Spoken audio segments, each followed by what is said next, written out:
Welcome to crochet and magics. ముందుగా మనం ఈ మరూన్ కలర్ థ్రెడ్తో అండ్ స్టెయిన్లెస్ స్టీల్ యూస్ చేసి ఈరోజు ట్రిపుల్ క్రోషే ఎలా చేయాలో నేర్చుకుందాం. ఓకే, ట్రిపుల్ క్రోషెట్ కూడా చాలా బేసిక్ స్టెప్స్. ఫస్ట్ వచ్చేసి మనం ఇక్కడ చైన్ స్టిచ్ అనేది చేసుకోవాలి. ఇన్ కేస్ మీకు చైన్ స్టిచ్ ఎలా చేయాలో తెలియకపోతే నేను లింక్ అనేది ప్రొవైడ్ చేస్తాను డిస్క్రిప్షన్లో, చూడండి. ఓకే, చైన్ స్టిచ్ మేక్ చేసుకున్న తర్వాత ఇలా 2 yarn ours వేసుకోవాలి. Okay, 2 yarn ours. ఇది చూస్తాను. 1 and 2 yarn ours చేసుకొని పైన స్టిచెస్ లో 4 స్టిచెస్ అనేది స్కిప్ చేసుకోవాలి. కౌంట్ చేసుకుంది 1 2 3 4 స్టిచెస్ స్కిప్ చేసేసి ఫిఫ్త్ దాంట్లో ఇన్సర్ట్ చేసుకోవాలి హుక్. ఓకే, అండ్ ఇప్పుడు లూప్ ని లాగాలి, ఇన్సర్ట్ చేసిన లూప్. ఇప్పుడు మనం దీనిపైన ఇప్పుడు 4 లూప్స్ అనేవి వచ్చాయి హుక్ పైన.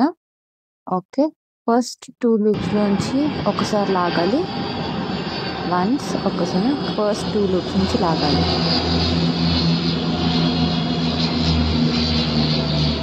నెక్స్ట్ ఇప్పుడు వచ్చేసి 3 లూప్స్ ఉన్నాయి అండ్ నెక్స్ట్ 2 లూప్స్ నుంచి అండ్ లాస్ట్ 2 లూప్స్ నుంచి కూడా లాగిస్తే ఇలా మన ట్రిపుల్ క్రోషెట్ అనేది కంప్లీట్ అయిపోతుంది. ఇదే ప్రాసెస్ని రిపీటెడ్ చేసుకోవాలండి.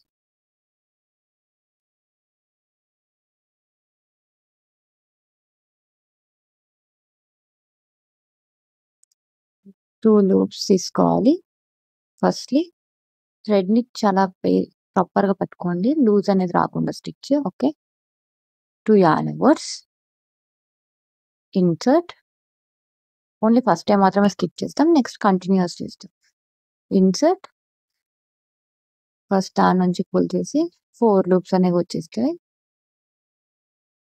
అండ్ సేమ్ యాజ్ టీస్గా ఇంతకుముందు చెప్పినట్టు ఫస్ట్ 2 లూప్స్ నుంచి అండ్ నెక్స్ట్ 2 లూప్స్ నుంచి అండ్ లాస్ట్ 2 లూప్స్ నుంచి ఇలా 3 times అనేది పుల్ చేస్తాం. ఈ విధంగా ట్రిపుల్ క్రోషే అనేది కంప్లీట్ అవుతుంది. ఓకే, ఫైనల్గా ఇలా ట్రిపుల్ క్రోషే అనేది ఇలా కనబడుతుంది. ప్రాక్టీస్ చేస్తుంటే మీరు కూడా పర్ఫెక్ట్గా చేయొచ్చు. Okay, thank you.